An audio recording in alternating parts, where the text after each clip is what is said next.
Hello, this is Science for Cycle 3, Week 6.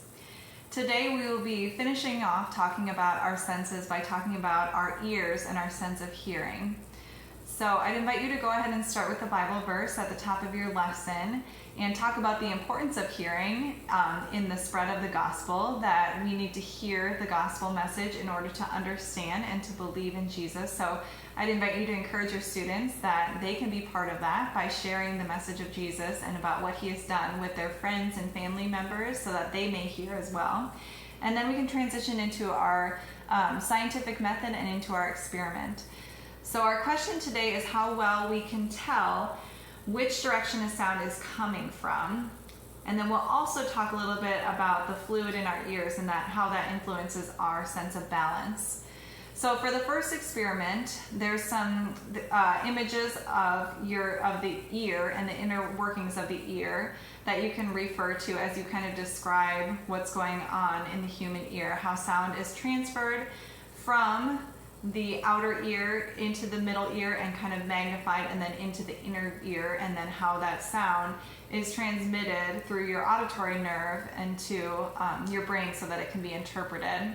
There's also a great image of how sound works as vibrations and how those vibrations are affected by the volume of the sound as well as the pitch of the sound. So you can refer to those images as well, especially for the older students. And I'll send along just a bowl with some plastic wrap, and you can put some sugar crystals on top.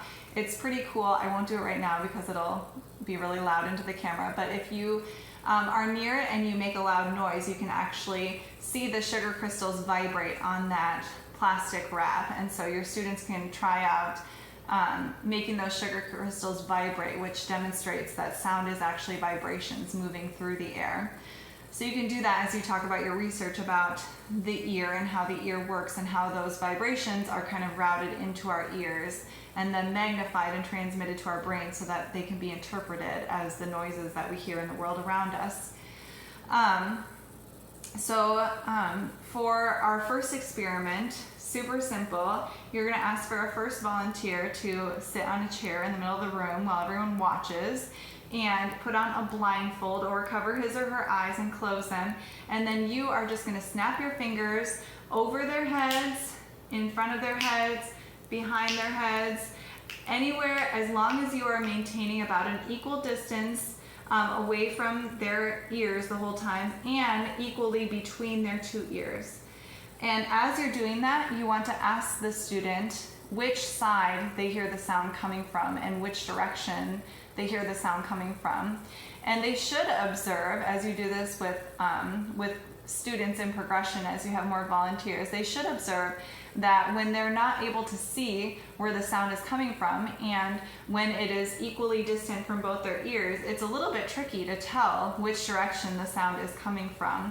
And that's because those vibrations are traveling through the air, and when we can't sense with our sight where they're coming from, and when they're equally distant from our ears, it's hard for us to determine where those vibrations, where the source of those vibrations is. So you can kind of review your results and observations from that as you go through whichever volunteers want to be part of the experiment. And then you'll move into experiment 2. And for this experiment, what you're doing is looking at or observing how the fluid within the cochlea in your inner ear affects your sense of balance. And so the best way to do that is for everyone to spin around and get really dizzy. So make sure that you try to slide tables over or do what you need to do to make plenty of space and make sure that students don't run into each other, and have them spin around in place for about 15 seconds. And then stop spinning and observe what they feel.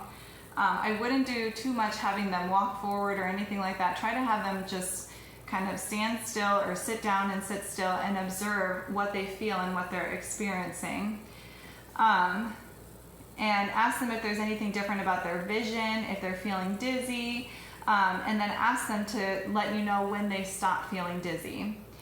And then you can kind of analyze those results. And one thing you can do, if you have like a water bottle, you can let your students know that the fluid that's in your inner ear is part of how your brain interprets that you're balanced. Your brain also uses a lot of other things like your sight to help interpret balance, and your touch, the way you're moving, your feet on the ground helps your brain interpret balance. But one of the ways that it interprets balance is from the fluid in your inner ear and how it's moving. So when that fluid in your inner ear, you can show them a water bottle, when you're spinning around, that fluid starts to spin and it gets your brain a little bit confused. And then even after you stop spinning, it still kind of swirls around for a little bit before it all is still again.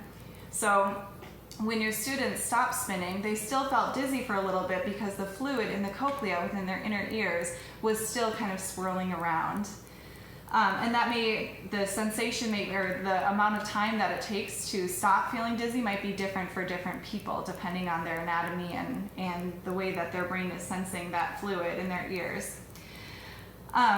So you can review with your students that God made our ears in a really amazing way. There's teeny tiny parts in our ears that have to work well together in order for us to be able to interpret the sounds in the world around us. And we can interpret a wide range of sounds and volumes and amplitudes of sounds. There's also, if you do have extra time, there are a few kind of fun facts and questions about sound and hearing that you can use with your students, especially with older students.